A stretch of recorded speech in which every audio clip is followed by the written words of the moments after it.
Hello and welcome back to a Mario Kart 8 Deluxe, where last time we played through the Crossing Cup on 150cc, and today we'll be playing through the Bell Cup on 150cc, and we're going to be using the Inkling Girl. Eeny, meeny, miny, mo, I choose you. When we locked the new car last time, when we locked the Mach 8. Surprised me it took this long.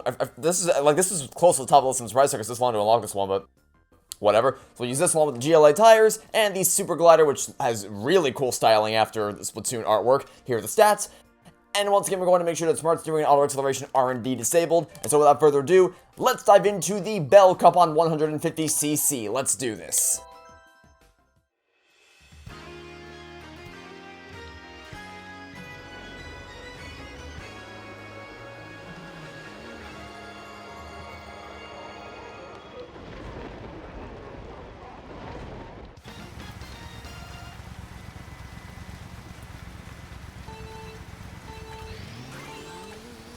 So last week, in one of last week's episodes, I was talking about my vacation to Universal that I took with Forgot 45, and after I discussed that, I was planning on discussing, because I mentioned how I'm not a fan of the fact that Universal's locker system you have to pay for, whereas Disney's locker system is complimentary, and I praise Disney for that.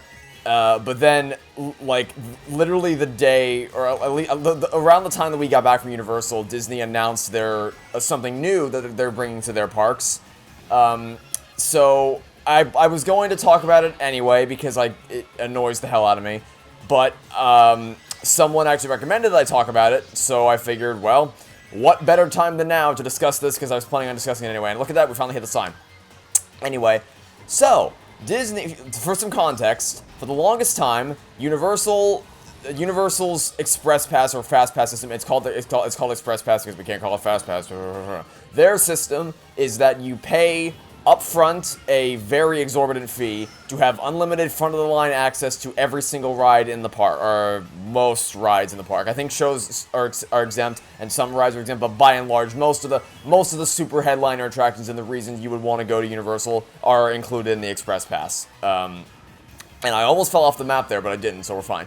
Whereas at Disney, it was always a complimentary service for visitors, meaning that you would go and you would be Fast Pass was complimentary to all guests. So you could go into if you have the park ticket, then you would be able to access the Fast Pass. So in the old days, what that meant is that you would go up to individual Fast Pass ticket machines around the park and like insert your admission card or insert your ticket, and then out would after you inserted it, out would pop a Fast Pass for you to use, and it would give you an allotted time slot to return to the attraction and use the Fast Pass line. And you know, that was the paper Fast Pass system where you could do one ride at a time or multiple rides at a time if you had a group of let's for instance, if you had a group of 4 people, then you could send 2 people at one to go to one attraction and use their tickets, and then send 2 people to go to a different attraction and use their tickets. Thank you for the Spinacial off the Super Horn, that was great. So yeah, but by and large, the point being, okay, that's not ideal. Go, stay ahead, we win. Okay, I was looking on the map and we were kind of pretty close, so we still emerged victorious, which is good.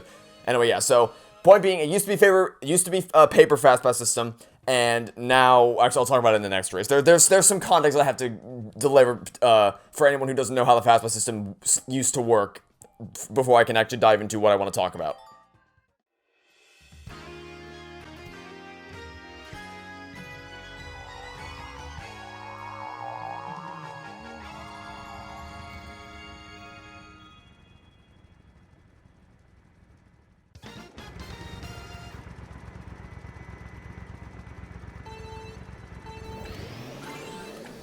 So I don't know exactly when. I think it was 2014 that they made this change.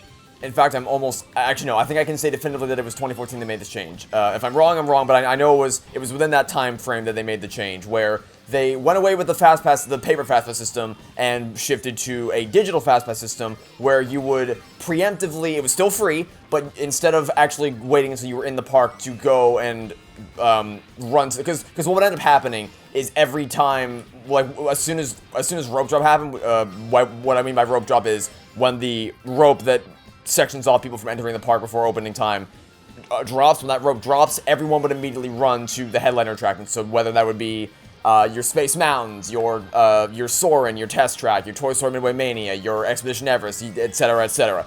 People would always sprint for those attractions and race to insert their ticket to get the Fast Pass as quickly as possible, and then after the first 2 hours of the park's opening, all the Fast Passes are already gone. So basically, if you weren't there at the beginning, you didn't get a Fast Pass, and even if you did get there in time before because there's only a certain amount of Fast Passes that are allowed to be distributed per day before they run out. So even if you got there in time, you would still get a time that was like at the very end of the day, because the time in which you're allowed to return increases, like it goes out further into the day the longer you stay there. So that's how that works. So, but they replaced it with a digital system, which I always prefer the digital system to the paper system. As soon as they introduced the digital system, I'm like, yes, this is so much better. You were able to preemptively schedule 3 attractions that you could visit throughout the course of the day. And they could be any attractions you want at any times you wanted, but it had to only be 3. And then once you got into the park, you would go to those attractions within your designated hour time slot, ride them when you wanted, and then after you've used up all 3 of your Fast Passes for the day, then you could go to a Fast Pass kiosk, or what most people did was just they used their My Disney Experience app on their phone to reserve a new Fast Pass, and you could keep doing that throughout the day. So it's 3 initially, before you enter the park in your planning phase, you could schedule times for any 3 attractions you wanted, totally for free, and then in the park, after you used all 3 of your original Fast Passes, you can make reservations for more attractions one at a time, still completely free. So that is the history of the Fast Pass system. It was the paper Fast Pass, then it became Fast Pass Plus, which is the digital system, which was linked to the Magic Bands, which is what you would use that became your park ticket, was instead of having paper tickets, you would scan your Magic Band against the entry kiosk thing, and then that's how you got into the park. So that's the history of it, and I always, actually no, next race.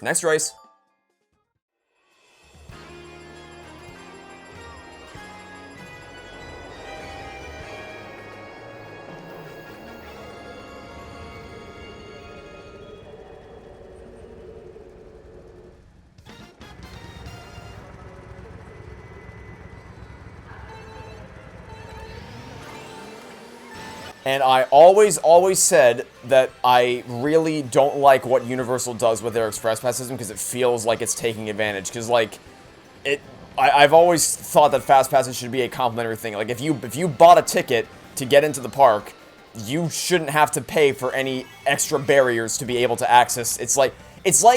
It kind of feels like microtransactions in the real world. It's like, yes, you bought the game, but now you have to pay extra for microtransactions to actually be able to unlock the full game. And it's the same thing with their parks. It's like, okay, sure, you bought a ticket, you bought a very expensive ticket, I'd like to point out. You bought a very expensive ticket to enter our park, but you can't really experience the full experience because the lines are insanely long, because crowds keep getting worse and worse with each passing year. So if you want to actually be able to experience it and not want to die, then you got to fork over even more money, even more exorbitant amounts of money in order to unlock the full experience with the Express Pass. So I always said that I always preferred Disney's way of doing it with a Fast Pass, where it was complimentary for all guests who actually have a ticket to get into the park. That's way better, and it's not even kind of comparable. There's no room for discussion there. It's just infinitely better. However, so part of the reason why crowds get worse over the years is because of the Fast Pass system, because something that happened when they made the switch to Fast Pass Plus is that they added more attractions that could be used for Fast Pass Plus. So for instance, when it was a paper Fast Pass system, there were significantly fewer rides that you could use it for. You still had your big ones, so, you know, Splash Mountain, Thunder Mountain, Space Mountain, Peter Pan's Flight, Buzz Lightyear Space Ranger Spin, things like that. But then they added some rides in the new Fast Pass system that you wouldn't think would need a Fast Pass, because they never did. Like, for instance, something like Pirates of the Caribbean, that was always a 20 to 30 minute wait. Magic Carpets of Aladdin, 20 to 30 minute wait. Those didn't really need a Fast Pass because they were never super headliner attractions. But they added Fast Pass functionality or Fast Pass availability to those rides with Fast Pass Plus, and doing that has caused the lines for those rides to go up exponentially.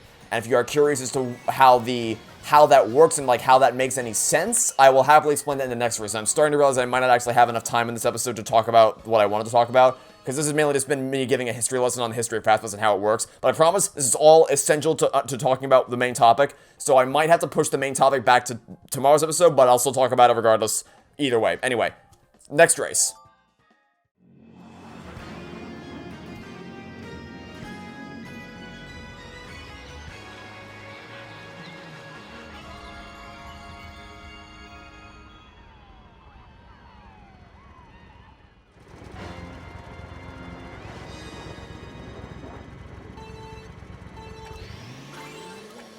So the reason why adding fast pass functionality or availability to an attraction will cause its average wait time to skyrocket is because of the way in which they divvy up the access between the fast pass line and the standby line. And what I mean by that is, if a ride only has a standby line, then there's only one line for people to funnel through, so that you can have a consistent amount of people funneling through. Because that's just how it works. Is that like the line moves up every time someone it moves from the line into the ride vehicle or into the theater or whatever the case may be. So that's normally not that bad for most attractions, because a lot of attractions have very high capacity and very high refresh rate, by which I mean it can cycle a lot of people. It can cycle a lot of people in at a very high rate, which is why the lines were never that bad. Plus, it wasn't all like compared to some of the more mainstream headline attractions. It was never that big of a thing. But when you add Fast Pass, the reason why Fast Pass makes the lines longer is because you have to give priority. Because now you have two lines to funnel into the attraction, and you have to give priority to the Fast Pass people. So, for instance, I think the way it works is that for every one person that they admit through the standby line, they have to admit 10 people from the Fast Pass line. So if they let one person onto the ride from the standby line, then they then stop the standby line and say, "You please wait there, please." And then they turn over to the Fast Pass line and say, "Okay, now 10 people can come through here." And then they stop them, go standby, Fast Pass, standby, etc., etc., and they alternate. And that causes a backlog in the rest of the line, because the people waiting in the standby line can't move through it as high of an efficiency rate, meaning it gets really backed up and causes the wait times to go up. So what Disney did when the pandemic hit to try to reduce crowds once the parks reopened, what they did to try to reduce crowds is they took away Fast Pass, because if you take away the Fast Pass system, then the crowds are inherently going to be reduced. Now that's the setup. That was 12 minutes, like 10 minutes worth of setup for the topic that I'm now going to have to talk about in tomorrow's video. But basically, the topic is that people have been wondering for months now, what is Fast Pass going to come back? When will it come back? And in what form will it come back? Will it go back to the paper system? Will it be the same digital system as before? Will it be a revamped digital system? Who knows? Well, as of last week, we have the answer, and it's really, really stupid. And I'll tell you all about it in tomorrow's episode. I really wanted to talk about it today, but I ended up going on a really long history tangent about how the history of Fast Pass and how it works, which I think that was pretty interesting. I mean, I know it sounds arrogant because I'm saying it, but I don't know. I find this stuff fascinating, so let me know if you found my history lesson here today. I had a lot of fun talking about that, so let me know what you thought. But tomorrow, I promise I'll get into the main event and talk about what the person actually recommended to me, which is Disney's new Fast Pass system. So now that I've said all that, let's go view the results.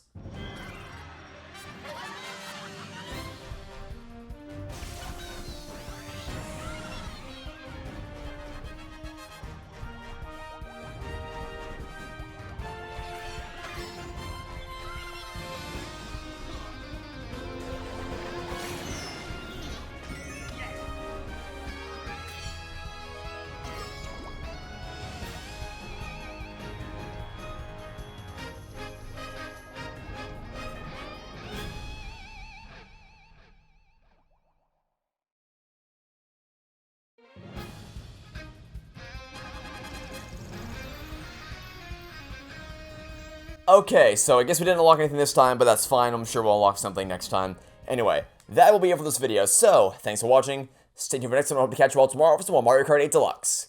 Goodbye!